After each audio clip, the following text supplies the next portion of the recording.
आजेगाव परिसरात पेरणीचा धुमाकूळ 70% पेरणी पूर्ण दमदार पावसाच्या प्रतीक्षेत शेतकरी। सेनगाव हिंगोली जिल्ह्यातील सेनगाव तालुक्यातील आजेगाव परिसरात खरीप हंगामातील पेरणीला वेग आला असून आतापर्यंत सुमारे 70% पेरणी पूर्ण झाली आहे। पुढील 2 दिवसात उर्वरित क्षेत्रातील पेरणी ही पूर्ण होण्याची शक्यता व्यक्त केली जाते। मात्र पेरणीनंतर आता शेतकऱ्यांच्या नजरा दमदार पावसाकडे लागले।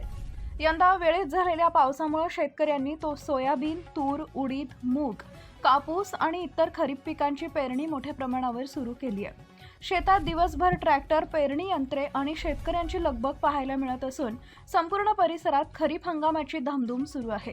यावेळी शेतकऱ्यांना मार्गदर्शन करताना श्रीराम ट्रेडर्स कृषी सेवा केंद्राचे संचालक संग्राम भैया गोरे यांनी शेतकऱ्यांना दर्जेदार बियाणे, संतुलित खतांचा वापर आणि पीक व्यवस्थापनाबाबत महत्त्वाच्या सूचना दिल्या।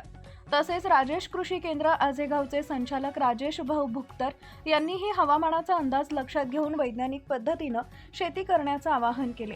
यावेळी साप्ताहिक आपले जन माध्यमचे संपादक तथा देशोन्नतीचे पत्रकार यांनीही शेतकऱ्यांशी संवाद साधत शेतीतील बदलते तंत्रज्ञान, योग्य नियोजन आणि कृषी तज्ज्ञांच्या मार्गदर्शनाचा लाभ घेण्याचे महत्त्व अधोरेखित केले।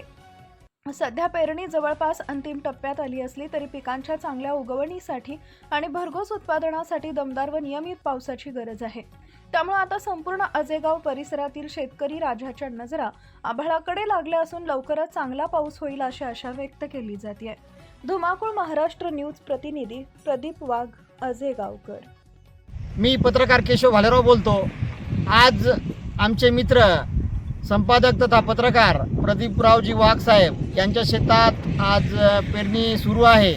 ही पेरणी 5 एकरामध्ये ट्रॅक्टरने सुरू आहे आणि पहिलाच विलंब झालेला आहे पेरणीला आणि शेतकरी वर्ग मोठ्या पावसाच्या प्रतीक्षेत आहेत। रिमझिम पावसावरच सेनगाव तालुक्यात पेरण्या सुरू आहेत।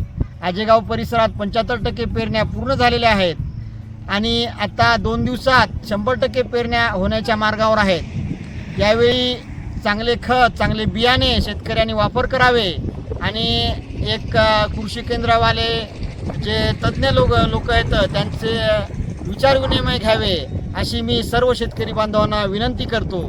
आज यावेळी आमचे मित्र राजेश भुक्तर साहेब हे जैविक शेतीबद्दल खूप मोठं शेतकऱ्यांना शेतात बांधावर जाऊन मार्गदर्शन करतात। आज इथं प्रदीपराव वाघ साहेब यांच्या शेतात ते आले असता त्यांनी म्हणजे कोणतं बियाणं वापरायचं, कोणती तूर वापरायची, कोणतं खत वापरायचं याचं संपूर्ण मार्गदर्शन आमचे मित्र प्रदीपराव वाघ साहेब यांना केलेले आहे।